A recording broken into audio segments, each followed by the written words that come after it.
not even sure how I'm going to talk about this book. It's got more twists and turns and honestly spoilers than a political spy novel. Today we're going to review Decide and Conquer, a book by David Siegel, the CEO of Meetup.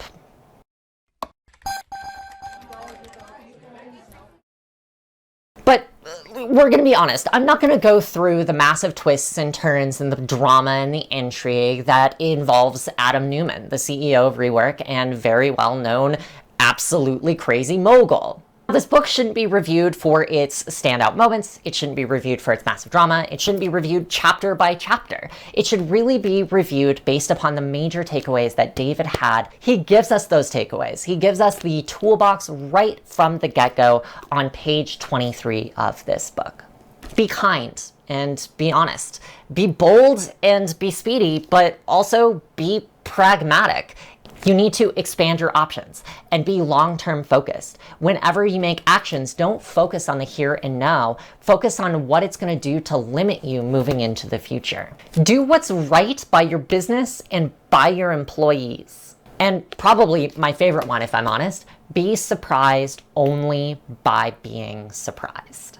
Now, before we get too far, we read this book as a part of the Information Diet Book Club. We believe it is not about learning how to do the work better. It's about engaging with the reason why we loved the work in the first place. We meet on a weekly basis to read the book together and offer our own takeaways, expand on the content, and then use those takeaways in order to review and discuss ourselves. Then, at the end of every book, I come to you on this YouTube channel with a book review. Now, if this sounds like something that you would like to do to be able to actively engage with the community about the lessons learned, just join the book club using the join link down in the description below or in the information card that just ticked up there. Back to the wonderful Decide and Conquer. It genuinely does have spoilers, so I can't really tell you the whole story, but no book review is complete without an actual discussion of what happened in the book. David Siegel was installed as the CEO of Meetup by a very well-known mogul and someone who's honestly known for being crazy, Adam Neumann. Adam Neumann was originally the CEO of a unicorn company called WeWork. Meetup was created by a founder named Scott in the wake of 9/11, and the whole point of Meetup was to get people to meet outside of technology by using technology. Scott and Adam kind of met, and he ended up selling his company in a merger. It was an acquisition, and a hostile one at that. And then Adam, not trusting Scott, decided to install a new CEO. Enter David Siegel.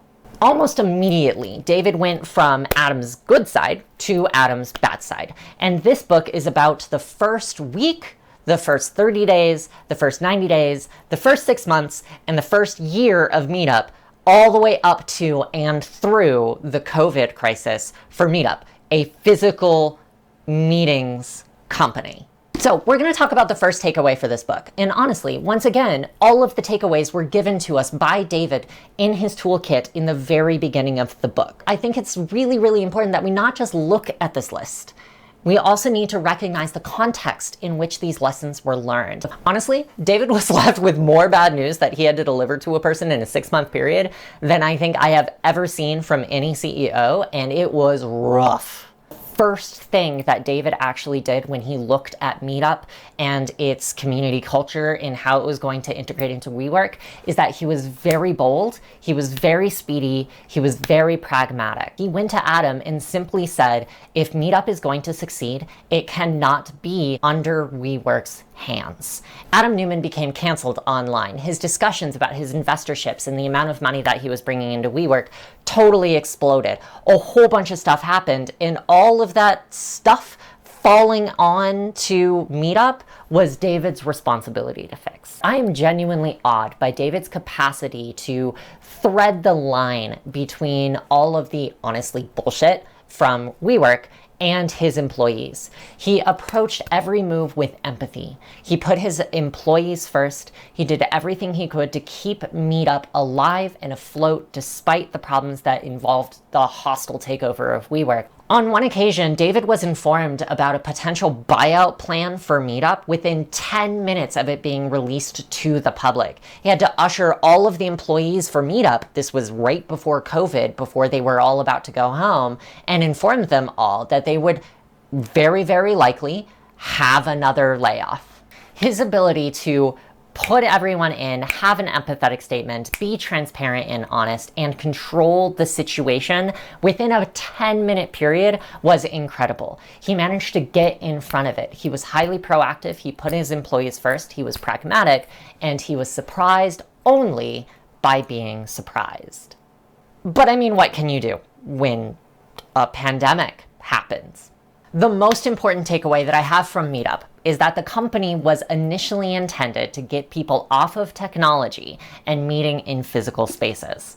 But when the pandemic happened, there was a rethink. What is the mission and what is the vision of Meetup? What are they trying to do? Meetup is probably one of the most important companies for virtual events at the current moment, and they recognized that the mission of Meetup, getting people to connect, to empathize, to self-disclose, the holy grail of online community management, what community managers and marketers have been wanting to do for decades.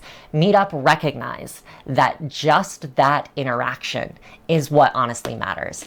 He pivoted a company that was all about physical meetings in the pandemic to a virtual company that still maintained its core identity, its core mission, its core vision.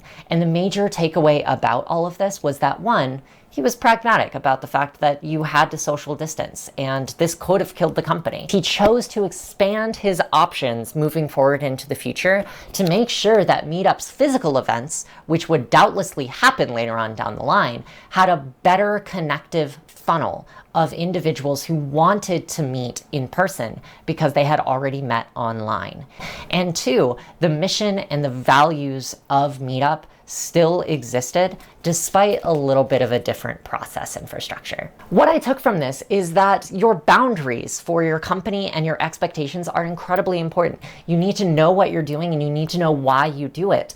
But at a certain point in time, you can't just be living by a testament blind to everything else that's happening in your company, in your team, and in your leadership. Because when things don't work, the only way to find the thing that does work is to go on an adventure. That's uncomfortable. It takes some time, and you just need to sit yourself down and think, is this really something that's going to work for me? Meetup is an independent company again, and I am super excited to say Adam Neumann, WeWork, this entire saga doesn't exist for Meetup anymore. It is independent. Employees own a part of the company. David Siegel is still installed, and they have had record-breaking profits ever since the comeback from COVID. And physical meetups are back. I'm on the platform all the time, and I highly recommend that you read, decide, and conquer, support Meetup, and join us in our online and physical community spaces. Just do so safely. Now, if you enjoyed this breakdown and review of Decide and Conquer, there are a lot more takeaways that are involved in the Discord where the community builds the Information Diet Book Club. If you want to be a part of the book club, there's a link down below. But ultimately, we're going to be doing reviews of books on a regular basis. Every time we finish one, it's going to be right here on this channel. So like, subscribe, comment, and share with other community managers if you might be interested in joining us.